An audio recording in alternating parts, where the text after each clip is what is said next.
Voltamos para o segundo bloco do programa de hoje. Estamos conversando sobre anistia com o secretário nacional de Justiça do Ministério da Justiça, Paulo Abrão Pires Júnior.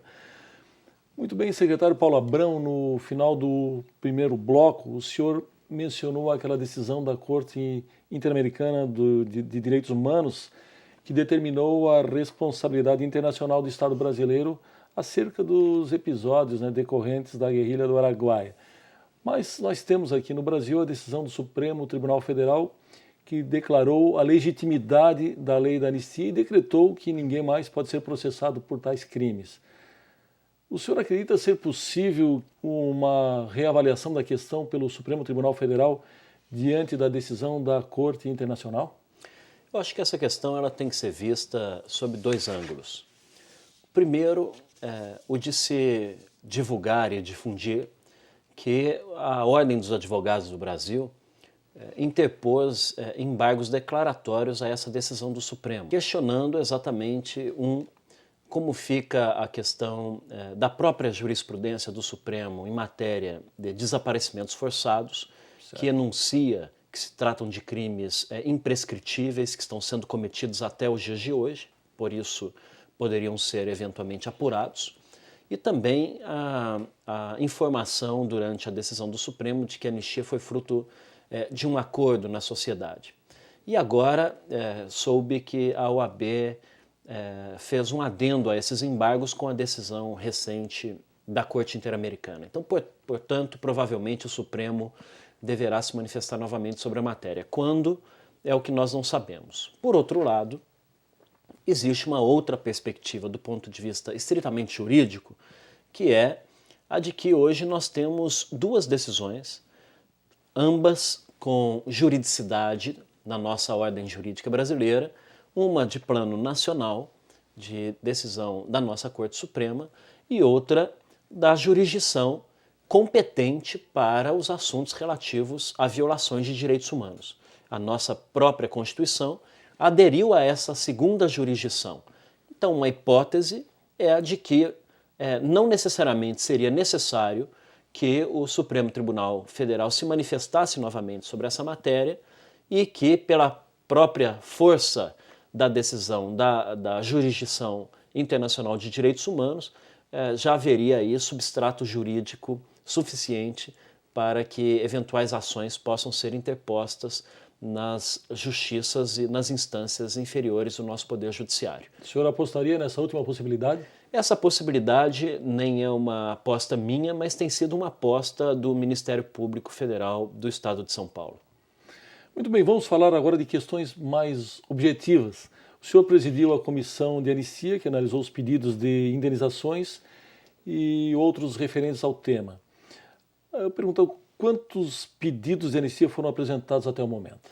Nós já tivemos em torno de 70 mil pedidos de brasileiros que alegam terem sido violados ou pelo fato de terem sido presos ou torturados ou expulsos das suas escolas, impedidos de formar-se, ou expulsos dos seus empregos por perseguição laboral, seja em razão de movimentos paredistas ou grevistas ocorridos, seja em razão da inserção dos nomes de sindicalistas em listas sujas que impediam que essas pessoas pudessem assumir novos empregos, monitoramento ilegal das vidas das pessoas, que ocorreu de forma muito intensa, e também um número muito significativo de militares que alegam terem sido perseguidos pelos seus próprios pares por terem se negado a praticar aquelas ações repressivas contra o povo brasileiro. Desses 70 mil pedidos, quantos já foram julgados?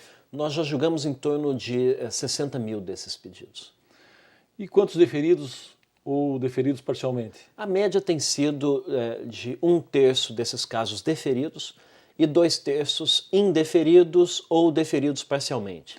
Quando nós nos referimos a deferimentos parciais é porque não há nenhum tipo de reparação econômica a ser feita a essas pessoas, então, única e exclusivamente, o pedido de desculpas oficiais do Estado pelos erros que ele cometeu com o cidadão.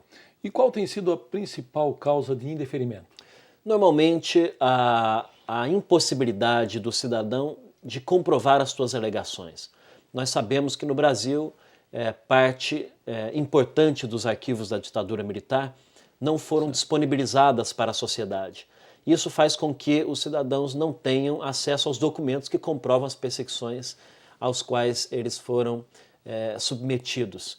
E, por vezes, a Comissão de Anistia consegue reconstruir esse conjunto probatório por meio de testemunhos, ou por diligências, ou documentos, ou materiais acadêmicos e científicos produzidos pelas nossas universidades. Mas muitas das vezes nós não conseguimos ter nenhum tipo de documentação que possa comprovar a perseguição. E o valor das indenizações, como é que ela oscila? Hoje as indenizações elas têm estado numa média menor do que o teto da Previdência Social, né? Porém, elas dependem diretamente da categoria profissional ao qual pertencia o perseguido político. A nossa legislação prevê que aquele cidadão que na época da sua perseguição política tenha perdido um vínculo laboral em razão de ostensiva perseguição política, ele tem direito hoje a uma prestação mensal num valor equivalente ao salário que ele estaria recebendo se na ativa estivesse. Então, a depender da profissão que ele ocupava na época, a indenização hoje será maior ou menor. Já para aqueles cidadãos que não tinham um vínculo laboral, no caso dos estudantes, e que, portanto, também foram perseguidos, eles têm direito pela lei a 30 salários mínimos por ano de reconhecida perseguição política num teto máximo de R$100 mil. Muito bem, em fevereiro último, uma portaria interministerial do Ministério da Justiça e da Advocacia da União determinou a abertura de processos de revisão de 2.530 anistias, já concedidas a ex-cabos da Força Aérea Brasileira afastados da caserna em 1964. A pergunta, o que exatamente o governo pretende ao rever essas questões com essa medida? Pretende apurar uma questão muito concreta.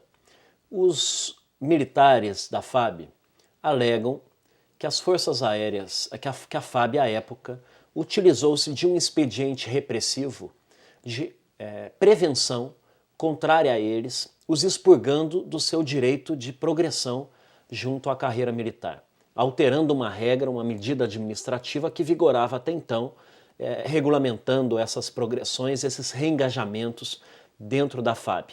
Isso porque, em 1964, como nós sabemos, uma das razões públicas para a eclosão do golpe de Estado foram os movimentos dos sargentos e os movimentos dos cabos que estavam em defesa das reformas de base do presidente João Goulart e que estavam se associando pela solicitação do direito de voto, do direito de casamento, e, portanto, as Forças Armadas enxergavam esses movimentos como movimentos de insubordinação e de quebra de hierarquia.